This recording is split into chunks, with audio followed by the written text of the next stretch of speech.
Bonjour à toutes et à tous, bienvenue sur KTV, Kwezi FM le 106.9 pour un nouveau temps de parole, toujours en direct à la radio et à la télévision.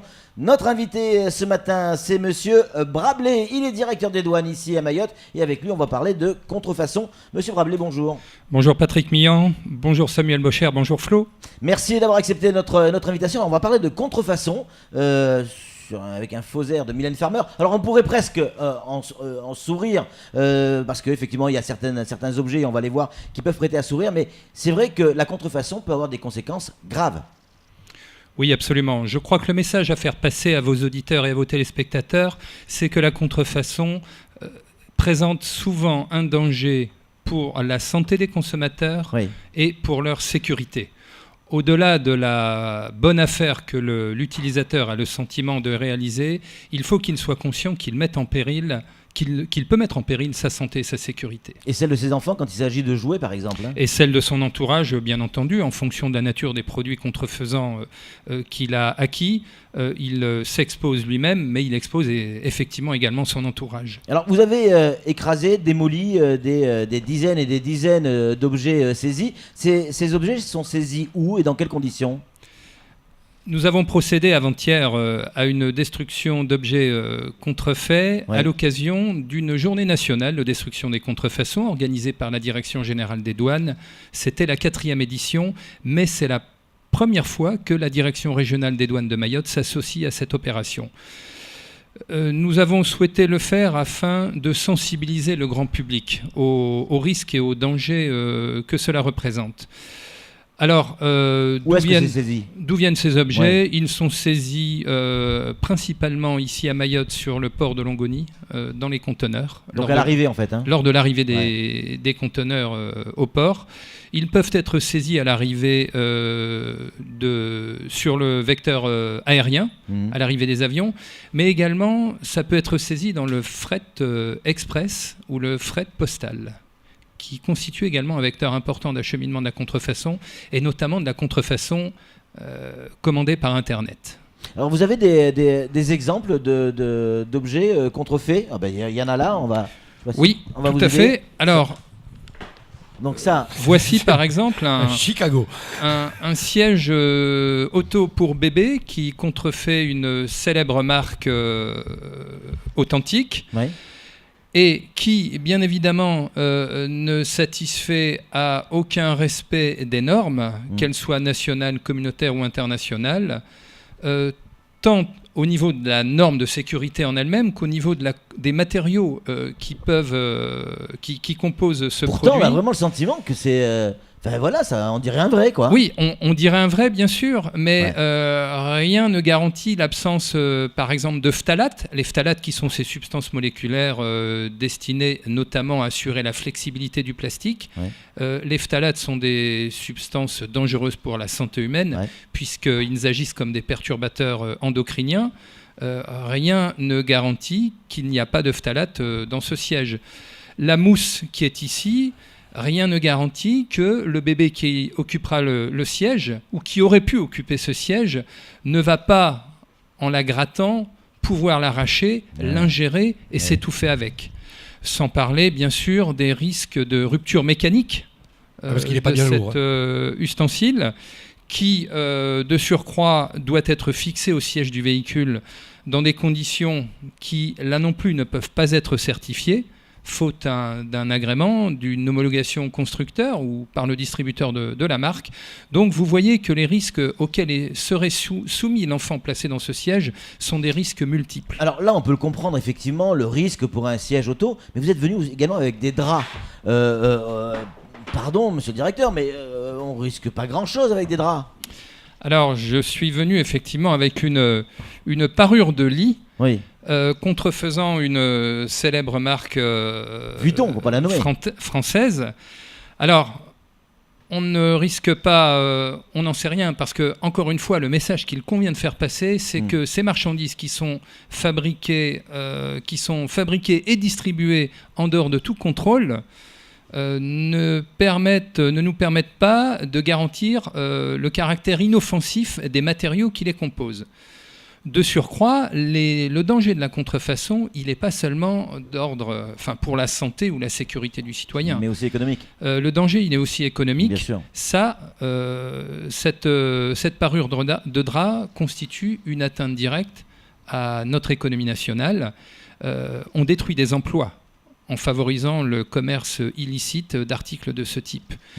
Puisque, vous le savez, on considère que une partie importante de la contrefaçon, environ 30%, de la contrefaçon porte sur des marques françaises. Pourquoi ? Parce que la France concentre un certain nombre de productions de qualité, de renommée. La France a un savoir-faire dans des domaines de la maroquinerie, du textile, de la parfumerie, pour ne citer que les domaines les plus emblématiques. Et favoriser l'utilisation ou l'achat de ce type d'article revient à encourager la destruction d'emplois au niveau national et bien sûr communautaire. Lui n'est pas une contrefaçon, et pourtant il y a une question à vous poser. Samuel Bocher. Quoique. Oui, quoique. Oui. L'opération qui a été conduite avant-hier a marqué les esprits, et pendant la destruction, il y avait beaucoup de badauds qui étaient présents, avec un regard éberlué, un peu d'amertume aussi. 83% de la population vit en dessous du seuil de pauvreté et aurait bien voulu s'accaparer ces produits plutôt que de les voir détruire. Vous comprenez aussi ce sentiment de la population ? Oui, bien sûr. Je le comprends d'autant mieux qu'à l'occasion des dernières rencontres de la sécurité qui ont été organisées le 15 octobre dernier sur la place de la République à Mamoudzou, la douane tenait un stand sur lequel elle exposait des objets contrefaisants. Et nous avons été extrêmement surpris de constater qu'un certain nombre de visiteurs se précipitaient sur notre stand et demandaient le prix de ces objets qu'ils croyaient être en vente. Et cette anecdote illustre le nécessaire effort de communication que nous, douane française, devons faire à l'égard du grand public pour rappeler, pour indiquer, avant de rappeler, pour indiquer que la loi au niveau national et européen prohibe ce type de comportement. Alors, bien sûr, on peut toujours estimer que des textiles pourraient habiller les personnes les plus dépourvues, les plus démunies, mais après, on est vraiment dans le domaine du droit. L'atteinte à la contrefaçon, c'est l'atteinte à des... Enfin, la contrefaçon, pardon, c'est l'atteinte à des droits de propriété intellectuelle. Ça représente une atteinte aux efforts d'innovation, de recherche et développement qui ont été engagés, aux investissements considérables qui sont engagés par des entreprises pour l'élaboration de ces produits. Que risque quelqu'un qui fait venir ce type de produit sur notre territoire ? L'arsenal répressif est assez complet et assez dissuasif, puisque les sanctions sont les suivantes. Le détenteur d'une contrefaçon s'expose premièrement à la saisie de la marchandise contrefaisante, deuxièmement à la saisie des marchandises qui ont servi éventuellement à dissimuler la marchandise contrefaisante, troisièmement à la saisie de son moyen de transport, si ce moyen lui appartient.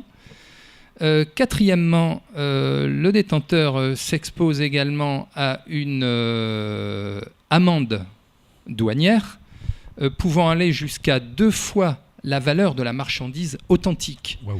Et enfin, cinquièmement, pour les cas les plus graves, la loi prévoit une peine de prison pouvant aller jusqu'à 3 ans. Ouais. Alors évidemment, ces sanctions sont aggravées lorsque les faits sont commis en bande organisée. L'amende douanière peut aller jusqu'à 5 fois la valeur du produit authentique et la peine de prison peut être portée à 10 ans. Flo, une réaction. Ça fait cher. Hein. Ouais, moi j'ai envie de vous poser une question parce que à Mayotte, c'est quoi le hit parade des produits contrefaits ? Qu'est-ce que vous rencontrez le plus ? Médicaments, textiles À Mayotte, nous rencontrons principalement des articles de type textile au sens large. J'y inclus les chaussures. Qui brûlent les pieds ? Qui brûlent les pieds éventuellement.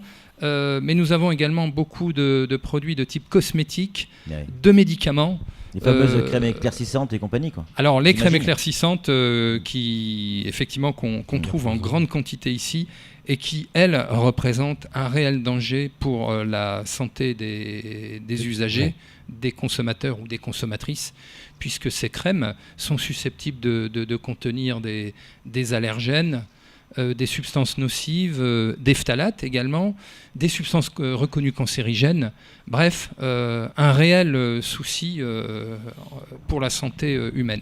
Monsieur le directeur, d'où viennent ces produits? De quel pays? Les contrefaçons viennent, dans leur très grande majorité, ont une origine asiatique. Ouais. Le continent asiatique au sens large.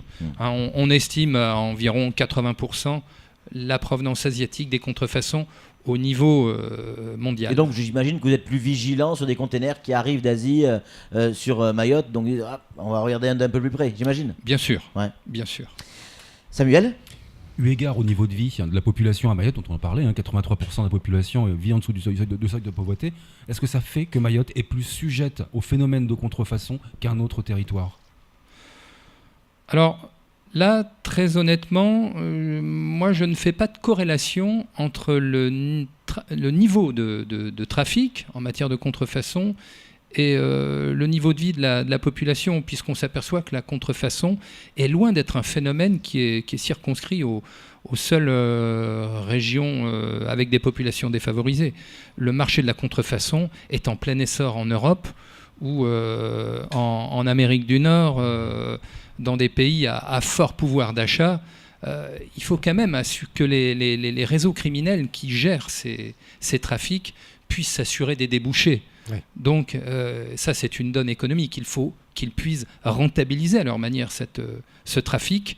Donc je ne pense pas qu'on puisse parler d'une corrélation entre ces deux phénomènes. Alors, comment est-ce que l'on peut identifier un produit contrefait et un autre produit qui n'est pas contrefait? C'est compliqué parfois. C'est bien sûr compliqué. La douane française bénéficie du soutien actif des titulaires de droits, c'est-à-dire des marques détenteurs des droits de propriété intellectuelle, qui nous communiquent pour chaque type d'article les spécifications. Mais d'une manière générale, pour le grand public qui n'a pas accès à ces informations, c'est avant tout basé sur le bon sens. Je crois qu'il y a un certain nombre de critères à prendre en compte. Le prix, un prix anormalement bas, qui est manifestement sans rapport avec l'objet, doit alerter le consommateur. Mais il y a également le conditionnement, l'emballage. On n'achète pas une montre de luxe dans un emballage en carton ou en plastique. Il y a l'étiquetage. Il faut être vigilant lorsqu'on est en présence d'étiquettes qui présentent une mauvaise qualité d'impression, des fautes d'orthographe, des erreurs de traduction. Il y a le lieu de vente en lui-même. Il y a une grosse différence entre un réseau de distribution officiel, un magasin avec enseigne, et acheter à la sauvette dans la rue. On n'achète pas une Rolex au grand marché. Ni des médicaments. Ni des médicaments, effectivement. Monsieur Brablé, merci beaucoup d'être venu sur ce plateau et d'avoir répondu à nos questions. Allez, c'est tout pour ce temps de parole. Tout de suite, la suite de nos programmes.